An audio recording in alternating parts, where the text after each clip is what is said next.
Gilbert Police Chief Michael Soelberg is urging against spreading misinformation as rumors about teen violence cases continue to spread online and community vigilantes push for justice, mistakenly targeting the wrong people. Now, Soelberg says there have been 8 investigations into doxing from 2023 up until this year. He says 2 people have been arrested so far. Those suspects are accused of posting an address online they believed was the home of a person of interest in a teen violence case. Turns out a new family now lives there, leading to innocent people getting harassed. We want justice for each and every victim in Gilbert.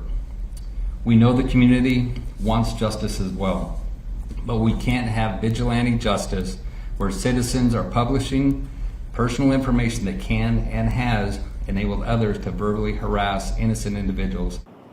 Meanwhile, Soelberg said there have been more than 24 arrests so far this year connected to group teen violence cases. Still, there is frustration from many in the community with recent calls for Soelberg and the Gilbert mayor to resign. Now, investigations into teen violence in the East Valley, of course, spurred by the beating death of 16-year-old Preston Lord in Queen Creek. His death was officially ruled a homicide last week, and the community on edge, still waiting for arrests in that case as the county attorney weighs charges against those suspects. Guys.